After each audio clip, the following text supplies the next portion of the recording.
eu tenho a honra de chamar o doutor Rogério Saad. Quem é o meu amigo Rogério Saad? Ele é o presidente do GDIB, que é o Grupo de Estudos de Doença Inflamatória Intestinal. Ele é professor livre docente da Faculdade de Medicina de Botucatu, que, aliás, parabéns, Botucatu, vacinou a cidade inteira. Que maravilha de lugar. Ele é chefe do Departamento de Cirurgia e Ortopedia e ele tem feito um trabalho exemplar no GDIB, levando informação, união, que essa palavra eu gosto de repetir, com todos os médicos do Brasil, engajados, com cursos espetaculares. Então, realmente, o GDIB é a nossa família e eu tenho a honra de ter no nosso FOPAD o presidente do GDIB, para falar de um tema importantíssimo, que é os protocolos de medicamentos disponíveis no SUS. O que a gente tem, Rogério, em 2021, de protocolos do SUS para os nossos pacientes? Muito obrigado, amigo Rogério. Boa noite, Marta. Quem agradece o convite sou eu. Parabéns mais uma vez pela FOPAD. Para mim é uma honra estar participando. Acho que pela toda a programação ao longo da noite de hoje, a gente pode perceber que a gente está num crescente aí, o Flávio falando da importância do dia, a criação do dia, o professor Cláudio Fiocchi, como sempre, muito pontual, as meninas aí falando um pouquinho de toda essa situação que a gente vive dentro da pandemia, e agora eu tenho a honra de falar, e mais do que falar, é bater um papo em relação a esses protocolos. Eu queria agradecer o convite, te parabenizar, eu acho que o GDIB e a ABCD caminham de mãos dadas, assim como as demais associações de pacientes. Acho que para todos nós, a gente vive um momento muito especial dentro do contexto. Você falou rapidamente sobre Botucatu, isso foi um projeto do nosso professor Carlos Magno, em relação à infectologia, fez um projeto, isso foi submetido e foi aprovado, e isso virou um projeto de pesquisa, e ele conseguiu essas vacinas para Botucatu, sem sombra de dúvida, que foi noticiário para todo mundo aí. Então, eu queria agradecer, para te parabenizar pelo evento. Eu acho que para quem já participou dos FOPADs, a gente percebe que é uma honra participar e a importância do FOPAD dentro do contexto. Então, vamos lá, vamos bater um papo sobre os protocolos, a importância, como a Marta falou, em relação ao contexto dos acessos. Esses são meus eventuais potenciais conflitos de interesse. E eu dividi essa apresentação da seguinte forma: vamos nos situar um pouquinho sobre a doença inflamatória intestinal no Brasil. A gente acabou de ver um quiz super interessante online da Marta, nós vimos toda a apresentação do professor Cláudio Fiocchi. Como é que nós estamos hoje em termos de doença inflamatória? Como é que eu posso atualizar essas informações para vocês?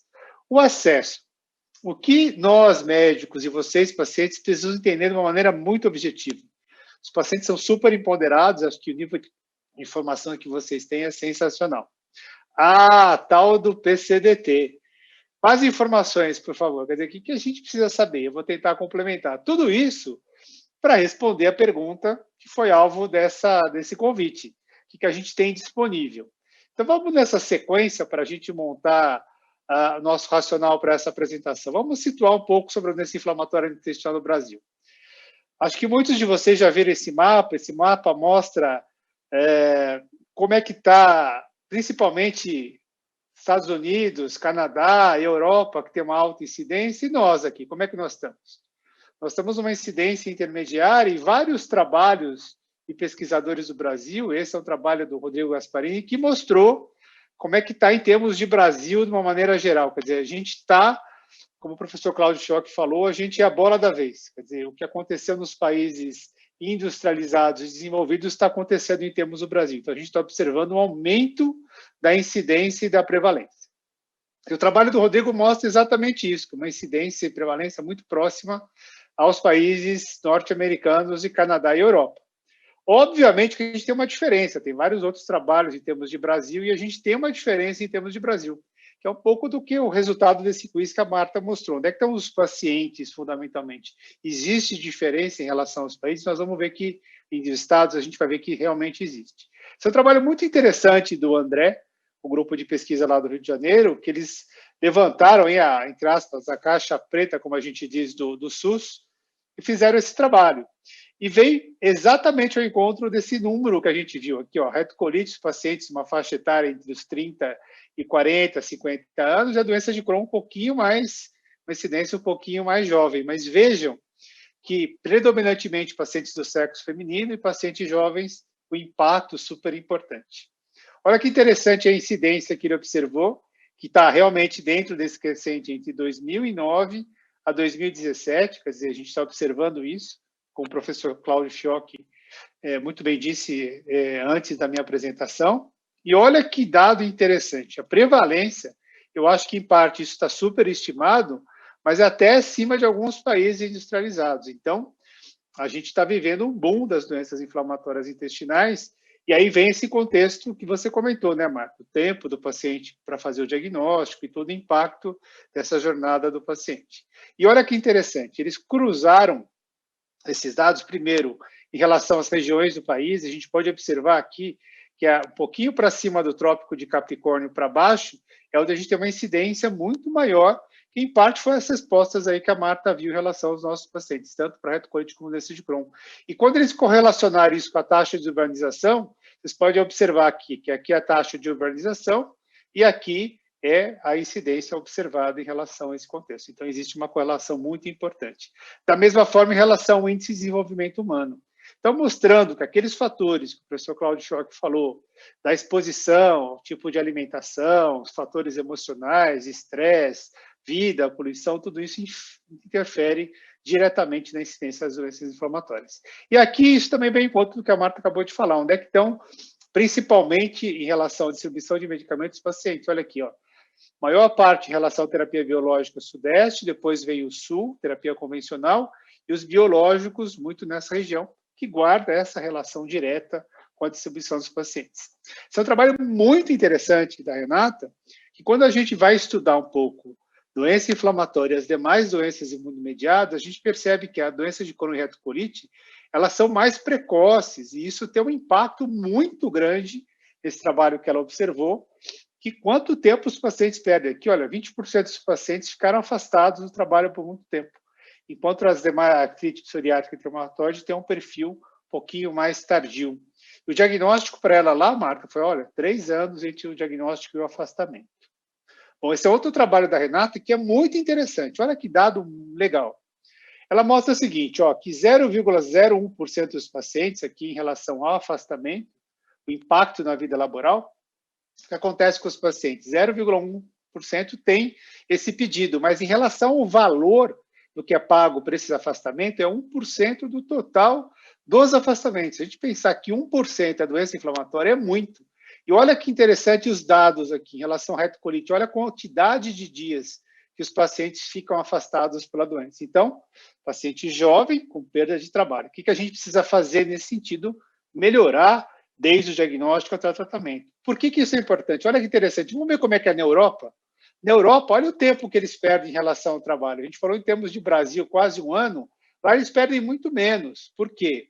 Seguramente o diagnóstico às vezes é mais precoce, o acesso da medicação, o médico empoderado, o tratamento correto, isso diminui esse impacto. Mas, de qualquer forma, esse impacto existe lá também e é super importante. Bom, para nós médicos, a gente já viu tudo isso aí. O que é importante para a gente?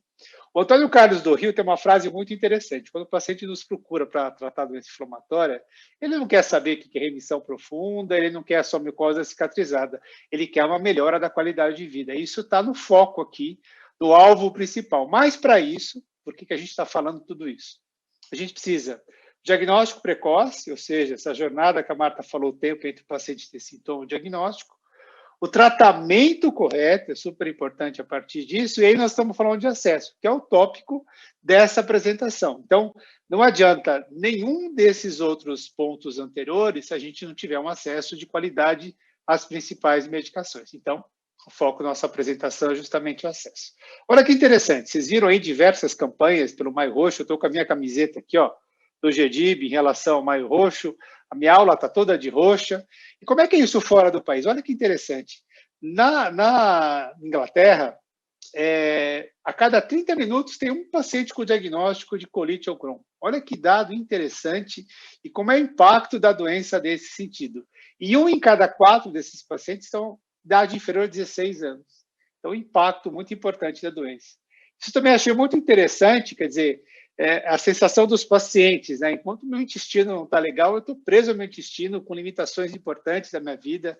A gente sabe desse impacto da qualidade de vida. Então, a gente precisa focar nisso e ter uma qualidade e acesso dos nossos pacientes. Então, para tudo isso que eu falei até agora, situando dentro desse contexto dos dados epidemiológicos de acesso, vamos entender um pouquinho mais? Obviamente, o que eu vou apresentar aqui é uma maneira bem resumida e bastante objetiva.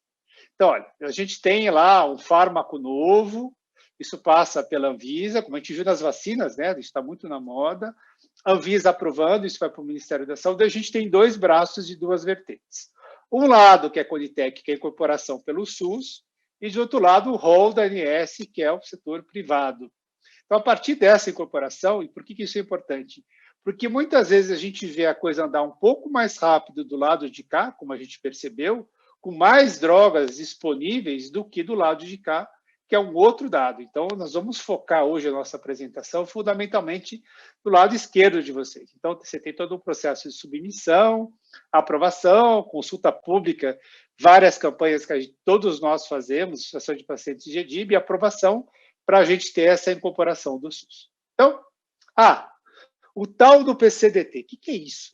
Rogério, por favor, mais informações. O que você pode complementar para a gente ter uma ideia, ainda que de uma maneira bastante objetiva e bastante simplificada dentro do tempo que eu tenho para isso? Bom, o que nós vamos falar? Um breve histórico do que é a Conitec, como é que ela funciona, os PCDTs, um pouco do histórico, o PCDT da doença de Crohn e da retocolite, que essa é a pergunta que foi feita para mim. O que a gente tem disponível, afinal de contas, em 2021, tá? Então, essa é a ideia do contexto. A Conitec foi criada em 2011. Antes existia um tal de CITEC, que é a Secretaria de Ciência e Tecnologias e Insumos Estratégicos.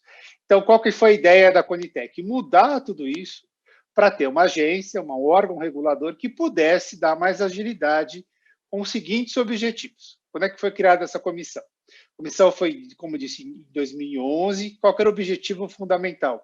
Incorporar essas novas tecnologias. Está no site da Conitec, todos os históricos. E eles tinham um prazo, a partir de tudo isso, 180 dias, prorrogável mais para 90, para a tomada de decisão desse contexto. Antigamente eram só 7 ou 8 representantes, hoje tem 13 representantes das mais diversas atuações. Esse é o plenário atual da Conitec, e a Conitec aqui guarda uma relação com o Ministério da Saúde e com o Sistema Único de Saúde. Tá? Então, esse é o skyline daí da Conitec. Tá? Esse é o fluxo que está no site deles, que mostra exatamente isso. Eles recebem o pedido de incorporação, analisam, solicitam, às vezes, os estudos. É muito importante a gente ter dados nacionais. O GDIB tem estimulado isso, publicações nacionais, para a gente ter subsídio para mostrar para a Conitec a importância de tudo isso. Isso vai para o plenário, a avaliação, até, efetivamente, a consulta e depois a publicação dentro do contexto. Então, da mesma forma, a jornada do paciente é a jornada da incorporação. A gente tem todo um trâmite aí que é importante. A gente fica triste porque dentro desse contexto a gente tem muita pouca possibilidade de atuação. A gente tem uma atuação e uma participação pacientes e médicos quando isso está para consulta pública. Tá? Então, qual foi o objetivo principal do PCDT? O que é a ideia deles? Inclusão social, muito legal, acesso igualitário e ação integrada à saúde. Excelente, é isso que a gente quer dentro de um contexto do Sistema Único de Saúde. E que eles queriam, qual era o motivo? Aprimorar o sistema e melhorar o atendimento do SUS. E aqui é muito interessante, necessidade de constante avaliação. A gente percebe, ainda mais nos dias atuais, que essa velocidade com a qual a gente tem novos fármacos é muito rápida. Então, é importante eles estarem se atualizando dentro desse contexto. Então, o que eles observaram? A população estava ficando mais velha, mudança do perfil, os adventos, como eu acabei de falar, das novas tecnologias. Então, basicamente, o que era o objetivo do PCDT? Critérios de diagnóstico e tratamento, depois, as doses do medicamento, isso está todo especificado em geral no PCDT, quais são os mecanismos para controle e orientar todas as pessoas envolvidas dentro do contexto do PCDT, que são os médicos, enfermeiros e profissionais, como fazer toda essa sequência. E olha que interessante. Para essa tomada de decisão, evidência científica, que eu reforço aqueles dados importantes de eficácia, eles vão muito dentro do ponto de vista de farmacoeconomia, que é muito importante, que é um item muito avaliado dentro do contexto deles, e a relevância e o impacto para essa incorporação no SUS. Então, a avaliação deles, além de tudo isso, tem esse tripé aí que eu acabei de mostrar para vocês. Qual que é o grande problema na minha visão e na visão de todos nós, médicos e pacientes? Essas atualizações são demoradas, estavam sendo demoradas, e elas não acompanham o desenvolvimento de novos fármacos, seja na área de doença inflamatória, como qualquer outra doença geral. A gente percebe que o nível de evolução hoje é muito rápido, então a Conitec tem que acompanhar e tem tentado, a gente tem observado isso, fazer esse acompanhamento, tá? Aqui um pouquinho do timeline, né, para quem lida com doença inflamatória, a gente percebe, olha, eu vou falar daqui a pouco do que a gente tem disponível, sulfasalazina de 1950, mesalazina de 1992. E aqui nós temos a terapia biológica, 1998, depois veio o adalimumab, e a gente está percebendo uma velocidade maior aqui de terapia biológica, e agora as pequenas moléculas que estão chegando. Então, se fosse fazer um cálculo, dá mais ou menos, desse período de 20 anos, essa média que a gente está vendo aqui de 7 novas drogas. Tá? Bom, vamos falar então da PCDT, especificamente como é que ela começou em relação ao geral aqui. Foi em 2010 com o volume 1, volume 2 também em 2010, aqui está a doença de Crohn, primeira dados de doença de Crohn, e depois ela teve uma atualização em 2014. Então, esses são os protocolos que a gente tem para a doença de Crohn. Então, a doença de Crohn estava inserido aqui em 2010, teve uma atualização em 2014 e outra em 2017. Então, para eu falar para vocês o que está disponível de uma maneira, como eu disse, bastante objetiva, eu vou falar de 2017, obviamente, mas é interessante a gente entender esse contexto geral dessas incorporações todas. Aqui, para nós médicos, eles são muito objetivos, isso tem que ser avaliado em índice de atividade, a gente tem que ter todos aqueles exames que a gente pede para vocês, que às vezes tem que repetir, desde a colono, os exames de sangue, se for para biológico também tem que ter uma gama maior. Por quê? Porque isso se faz necessário para a gente ter esse contexto e conseguir classificar a doença de cada um de vocês e, frente a essa classificação, conseguir a solicitação frente ao PCDT. Então, o que a gente tem disponível? Então, a minha aula seria basicamente essa tabela aqui para vocês, mas acho importante dentro do contexto. E a gente divide leve, moderada, grave e fulminante e doença perianal. Olha que interessante. De uma maneira geral, e a gente usa muito pouco sulfa, né, para doença de Crohn, com raras exceções, doença colônica, mas doença ileal não, mas está aqui. Doença moderada grave, está aqui, já tem incorporação de uma droga só, que são os anti-TNFs, a gente sabe que tem pelo menos mais 2 mecanismos de ações disponíveis. E olha que interessante, na grave e fulminante a gente não tem a terapia biológica, porque não está contemplado aqui. Na doença de Crohn perianal, com algumas exceções que eu vou mostrar para vocês, a gente tem essa incorporação no modo geral, seja antibiótico, seja terapia biológica, que é uma indicação formal da terapia biológica. Olha que interessante, eu vou fazer algumas coisas pontuais aqui, olha. Segundo o PCDT, deve haver suspensão do anti-TNF se não houver resposta após 2 doses. Então, veja, para a gente tem que esperar um pouco mais, a droga precisa ter um pouco mais de tempo. Dependendo da situação da relação à doença de Crohn, a gente espera um pouco, bem mais do que isso para ter um efeito. Então, para nós médicos, não dá para colocar todos os pacientes com a mesma doença, como o professor Cláudio Fiocchi falou de uma maneira muito clara, cada paciente é um paciente, cada resposta é uma resposta. Mas olha que interessante essas controvérsias que tem dentro do PCDT. É importante a gente ressaltar isso. Aqui também, da mesma forma, em relação a grave, foi aquilo que eu falei, olha, inexistência de estudos nos casos onde a gente tem uma atividade muito grande, grave e fulminante. Então, eles não acharam evidências, então não está contemplado nesses pacientes. Então, existem ainda umas controvérsias dentro do PCDT que, para nós médicos, é bastante complicado a gente lidar. Aqui, em relação à manutenção, a gente usa fundamentalmente azatioprina, metotrexate muito pouco.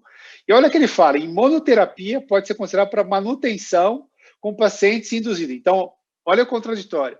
Eu induzo com anti-TNF e depois eu suspendo o anti-TNF e vou manter isso com azatioprina e metotrexato. Quer dizer, Qual que é o racional disso tudo? Né? Embora tenha aqui, podem ser considerados, isso é bastante contraditório. Então, esse é um ponto bastante interessante da PCDT. Das fístulas complexas, né, ele fala aqui que as fístulas simples não têm indicação, porque o tratamento cirúrgico local, mas aqui ele fala que depois de controlar a sepsis tem indicação, como eu mostrei na tabela anterior. Aqui, algumas particularidades, em especial de crianças, aqui as crianças a partir de 6 anos, pelo PCDT, infliximab e adalimumab, na gestação não fazer metotrexate e metronidazol, e o metronidazol deve ser não ser utilizado durante a amamentação. Então, eles até colocam esses dados. Como eu falei para vocês, dentro dos objetivos do PCDT, eles falam muito isso, que é orientar todos os profissionais da saúde em relação às drogas, como é que usa, enfim. Acho que é importante esse dado do PCDT. E olha que interessante, esse é um dado, para quem for fazer a consulta, a gente quer a atualização desse PDT da doença de Crohn. Aqui está no site da Conitec, a doença de Crohn aqui, na sequência prevista para 2021, ó, ela é a 8ª. Então, a gente queremos crer que em breve a gente vai ter essa atualização do PCDT da doença de Crohn, felizmente, para a gente poder fazer toda uma atuação aí conjunta, associação de pacientes e GEDIB. Então, a gente espera com muita ansiedade essa atualização. Saindo, então, da doença de Crohn, vamos para a retocolite. Retocolite, o primeiro foi em 2002. Vou repetir, 2002.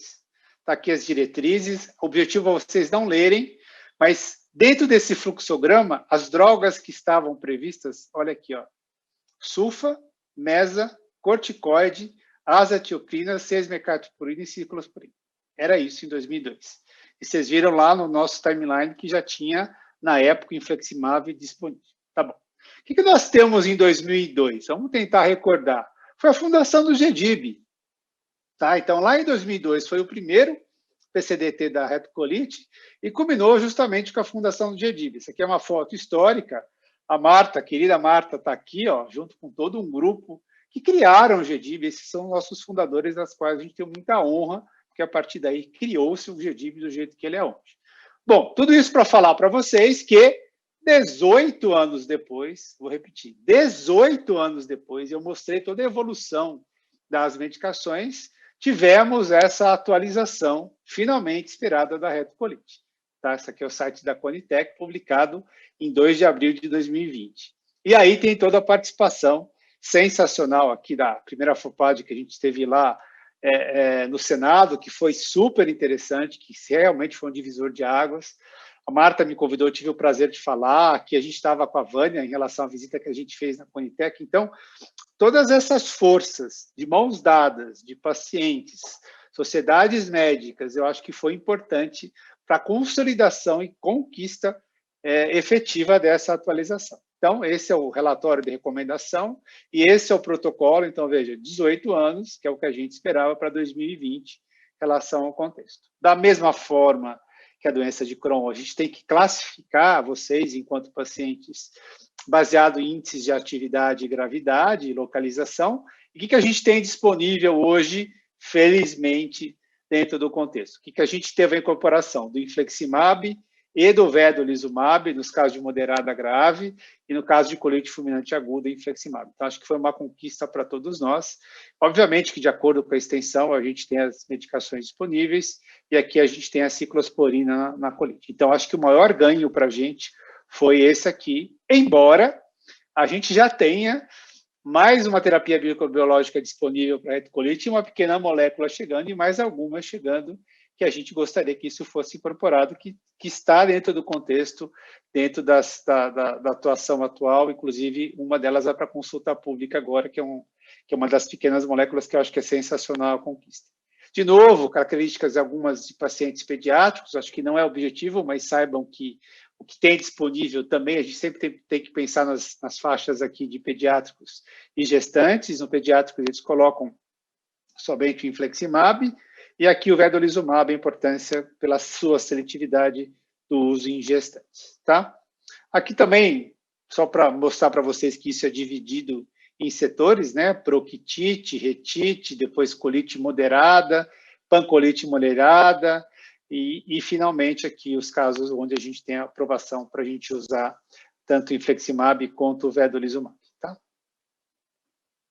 Bom, esse é o contexto geral, né, que em relação à retocolite e doença de uma maneira geral, né, esse é o detalhe, né, que muitas vezes a gente não precisa, muitas vezes não tem indicação da gente começar com aminosalicilato, tem indicação já de começar com uma terapia biológica, mas de qualquer forma é esse o fluxograma previsto dentro do PCDT, essa escadinha que é a terapia que a gente vai falando step up dentro do contexto e ela não aborda efetivamente top-down, mas de qualquer forma várias conquistas dentro desse sentido foram importantes. Eu queria finalizar aqui, agradecer a Comissão de Medicamentos e Acesso de GEDIB, que tem feito um trabalho maravilhoso em todas essas campanhas que a gente tem, dos dossiês, da defesa lá no rol da ANS, tanto da parte privada como a parte pública, em especial para essa aula, a Renata, que está grávida aqui do Diego, que me ajudou muito na aula, e da mesma forma a Adalberta, e finalizar aqui com a nossa campanha do Maio Roxo, da mesma forma que todas as associações de pacientes, orgulho de ser GEDIB, e agradecer a Marta e parabenizar por esse lindo, lindo trabalho que você tem feito à frente da BCD, que muito nos enche de orgulho e realmente é brilhante, já entrou para a história e com certeza frutos estamos colhendo e vamos colher muitos frutos futuros. Era essa a minha apresentação. Marta, muito obrigado mais uma vez pelo convite, eu fico à disposição. Muito obrigado, Rogério, era exatamente esse enfoque que eu pensei, porque tudo quando eu fico bolando essas coisas, eu sempre penso nos meus pacientes. Que nem, sabe uma galinha que está os pintos em volta? Não pode ficar muito longe. Então, eu quero que os pacientes saibam que eles têm direito pelo PCDT, do SUS, como o Rogério falou, da maioria dos remédios. Os que ainda não estão incorporados, vamos lutar. Vamos de novo para Brasília. A gente quer todos. Porque quanto maior opções terapêuticas, é muito melhor. Então, se o paciente está informado, vocês podem entrar na internet, baixar esses protocolos de diretrizes que nem o doutor Rogério nos mostrou, vocês vão ler ali. Esse remédio tem, esse não tem, qual é o documento que eu preciso. E vão lá no seu médico, doutor, o senhor pode me pedir esse remédio aqui, porque está muito caro para eu comprar. Eu não tenho dinheiro para comprar. E tem. Vocês veem que legal? Isso que eu acho que é o papel da BCD. Eu adoro isso, informar para o paciente. Está aí as cartilhas, está aí todas as referências. E, Rogério, muitíssimo obrigado para mostrar esse cenário, até entender Anvisa, PCDT, ANS. E a gente tem a força do GEDIB, com essa paixão pela doença inflamatória intestinal. E eu acho que esse grupo que está fazendo um trabalho belíssimo. Então, é um momento que a gente vive e eu acho espetacular. A gente tem a indústria nos trazendo cada vez mais novas moléculas. Temos o GEDIB e a BCD trabalhando juntos. As associações de pacientes conscientes dessa chegada dos novos remédios. E para terminar, eu tenho um orgulho enorme que a Conitec, esse ano, abriu uma consulta para ter pacientes assistindo às reuniões da Conitec, que se chama paciente testemunha. Você sabe quem são os pacientes do Brasil? Que representam todos vocês viram o número ali, 160 mil pacientes retiram remédios no SUS. 160 mil pelo trabalho do André. Quem é o paciente que está lá representando vocês? Tem o GEDIB, tem a indústria e tem a Júlia e a Alessandra. Elas foram escolhidas pela Conitec para representar do ponto de vista dos pacientes. Então, eu acho que a gente está num crescente tão legal que agora ninguém mais nos derruba, né, Rogério, de ficar desde 2002 sem atualizações. Com certeza. Isso certeza. Que é a união. Eu acho. Com certeza, acho que você tem falado isso de uma maneira muito sistemática, eu acho que é importante, a gente está de mãos dadas, né? Todos nós com o mesmo enfoque, trabalhando juntos dentro de cada um do seu contexto, aí eu acho que é muito importante, Marta, e parabenizar de novo o trabalho que vocês têm feito da BCD e o GEDIB sempre junto com vocês, para a gente atuar de uma maneira juntas.